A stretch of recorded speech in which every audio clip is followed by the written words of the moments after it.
8 years ago, I broke the heart of the boy I loved. Now, after 8 years overseas, Liam Hayes was finally coming home with his new girlfriend to meet his family. That same day, the hospital gave me its final answer. The cancer had won. There was nothing left to treat, nothing left to try. They sent me home with only time. When Liam saw my mother helping me into a wheelchair, a cold smile touched his mouth. 8 years, he said. And this is what became of you? You can't even walk anymore? Disgust laced every word. I only tugged the sleeve of my down coat lower, hiding the cluster of needle marks across the back of my hand. It's nothing, I said quietly. I fell and broke a bone. That's all. Liam gave a short, bitter laugh. In that case, I'm getting married soon. Why don't you come be my fiancé's bridesmaid? I smiled as if it did not hurt at all. No, thank you. I'm about to leave for somewhere very far away. Then I patted the back of Mom's hand, silently asking her to take me home. I had barely gotten home. Mom had just helped me into bed when Liam Hayes' mother came by. Margaret Hayes stood in the doorway for a long moment, looking at me as if she had rehearsed this conversation 100 times and still could not bring herself to start. Claire, she said at last, her face flushing with shame. I know I have no right to ask you this, but I need a favor. She stopped there. She did not need to finish. I knew exactly why she had come. It was the same reason she had come to me 8 years ago. Back then, the moment Margaret found out I had cancer, she rushed into my hospital room in almost the same state she was in now. I had not even had time to process the diagnosis. I was terrified, crying so hard I could barely breathe, when she dropped to her knees in front of me. Claire, I'm begging you. Please don't drag Liam down with you.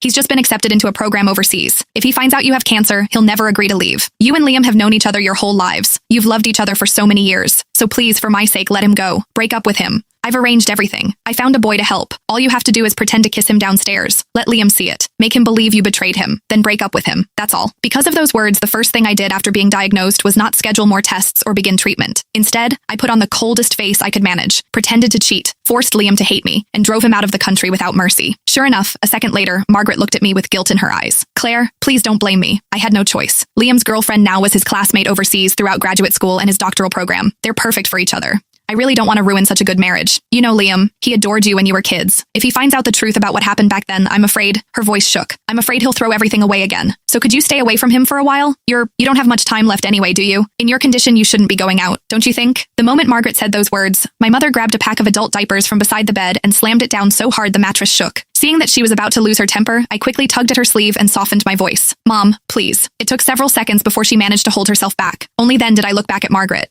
I can promise I won't tell Liam what happened 8 years ago, I said calmly, but I can't promise I won't see him. No, I could not promise that. Because during all 8 years of surgeries, chemo, and hospital ceilings, there had never been a day when I stopped missing Liam. When chemotherapy became too much to bear, I would clutch the old photo of Liam and me until my fingers cramped. Some nights, that picture was the only thing that kept me from giving up. I went through more surgeries than I could count. Some minor, some so dangerous Mom signed the consent forms with shaking hands. More than once, I was rushed into the ICU and almost did not wake up again. Every time Mom stood beside my bed and shouted herself hoarse, Claire, have you forgotten? You said you were going to survive. You said you'd get better, go overseas and explain everything to Liam yourself. You promised me. When you were well enough, you said you'd let me take you to find him. If you die now, you'll never see him again. It was my mother's voice, calling Liam's name again and again, that pulled me back from the edge more times than I could count. In the end, I still lost. And Liam had a new life now. He was about to get married. But in the last stretch of time I had left, I still wanted to be near him, even if only for a little while. That was why, after I heard he had come home, I forced myself to leave the hospital, even though the doctor had already made it clear. Going home no longer meant recovering. It only meant waiting for what came next. I did not expect Liam to show up at my house right after his mother left. When I woke from a shallow, exhausted sleep, I heard his voice outside my bedroom. For a moment, I thought I had imagined it. 8 years ago, Liam hated me to the bone. He had once stood outside my house for 3 days and 3 nights, waiting for me to come out so he could grab me by the throat and ask why I had betrayed him. When I cried and told him I did not love him anymore, he punched through the glass window in the stairwell. He never laid a hand on me that day, but from then on, he despised me completely. If he saw me in the hallway, he turned around and walked the other way. Even passing my front door made his expression darken with disgust. He stopped going to the little corner store we used to visit together. He hated me so much that whenever someone mentioned my name, his face would go cold. Why are you bringing up Claire? He would snap. Maybe you can stand her. I can't. On the day he left for the airport, I stood in the pouring rain just to see him one last time. When he saw me, he only sneered. Then he threw the matching rings we had bought together at my feet, along with the phone that held every photo of us. The screen shattered against the pavement. He left without looking back. Yet now, 8 years later, he had come to my house on his own. A moment later, through the crack in the bedroom door, I understood why. Liam was holding his fiancée's hand. Mrs. Winters, he said, his voice flat and controlled. Are you still angry about what happened 8 years ago? Is that why you don't want Claire to help us choose a wedding planner and pick out rings? I stopped loving Claire a long time ago. I'm over it. Besides, we grew up together. Even if we couldn't be lovers, there's no reason we can't be friends. As soon as he finished, the woman beside him spoke with a gentle smile. Mrs. Winters, Liam has already told me everything about him and Claire. Yes, Claire cheated 8 years ago, but they were young. Things like that never happen for only one reason. I'm I'm sure Liam had his flaws too. And honestly, I should thank Claire. If she hadn't let Liam go, I never would have met such a wonderful man. So there's really no need to hold on to what happened back then. Besides, I was the one who suggested asking Claire to help with the wedding planner. Liam and I haven't been back in 8 years, so we don't really know how things are done here anymore. And if we leave it to the older generation, she paused, then smiled as if she had said something charming. The taste level might be a little hard for me to handle. 8 years ago, when I had just been diagnosed with cancer, the thing I wanted most was for Liam to forget me and move on. But now, hearing him speak so calmly about what had happened back then, hearing him mention me as if I were nothing more than an old mistake, I still felt something twist quietly under my ribs. He had told his fiancée everything about us. He had not hidden a single thing. That should have meant he had truly let go. My mother, meanwhile, could no longer bear listening to Vanessa bring up my cheating over and over again. Every word sounded polite on the surface, but each one carried a hidden blade. Mom's eyes turned red with rage. Her lips trembled several times before she finally snapped at Liam. You and your mother really are the same. Shameless, both of you. My heart tightened. I forced myself upright against the pillows and called toward the door. Mom, come help me into the wheelchair. I'll talk to Liam myself. Mom came into the bedroom. When she saw me trying to sit up, her face was still dark with anger. I simply reached for her and wrapped my arms around her waist. Mom, I whispered, please, think of it as helping me settle one last regret. Her eyes reddened instantly. Still, because she had always loved me more than anything, she went to the vanity, brought me lipstick and my wig, and helped me into my down coat. The moment she wheeled me out, Liam frowned. What's wrong with you? You were spoiled when we were kids, and now you're still acting like this as an adult. It's just a broken leg. Your mother is getting older, and you're still making her wait on you hand and foot. I looked at the disgust on his face and smiled faintly. The doctor said the fracture is serious. I'm not supposed to put weight on it for a while. As soon as I finished speaking, Vanessa, standing beside Liam, gave me an apologetic smile.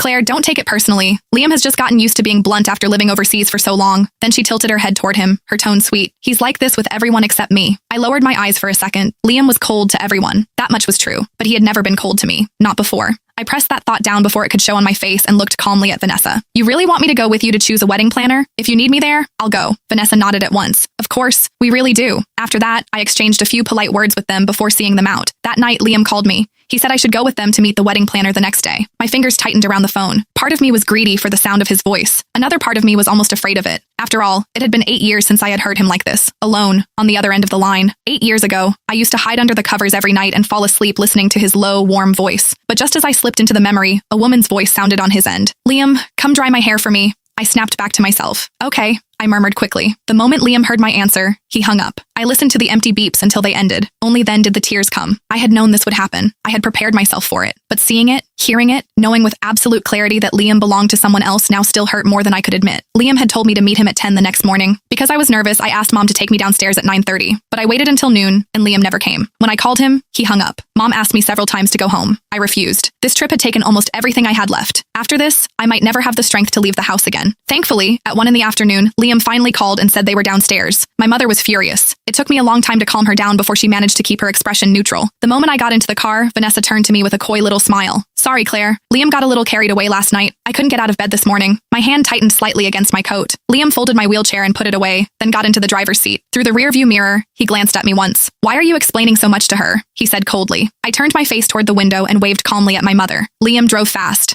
The car lurched so badly I thought I might throw up, but I swallowed it down in silence. It reminded me of the year he got his license. Back then, he would often borrow his father's car and take me out. He knew I got carsick, so he always drove carefully, slowing before every turn and braking so gently I barely felt it. I used to feel sick in taxis and buses, never in Liam's car. Then Liam slammed on the brakes again. My body gave out. I crashed hard against the back seat, my stomach twisting violently. A small sound escaped before I could stop it. When Liam heard me, he sneered. Claire, you don't actually think I'm still going to take care of you the way I did 8 years ago, do you? No sudden stops, no sharp turns, no hard braking. I wiped the dampness from the corner of my eye and said softly, no, you should take care of Vanessa now. She's your girlfriend. Liam gave another cold laugh. You're right. Then he stepped harder on the gas. My back slammed into the seat again. Pain shot up my spine, sharp enough to steal my breath, but I still smiled. Hatred was fine. At least while I was still alive, some part of me still mattered enough for him to hate.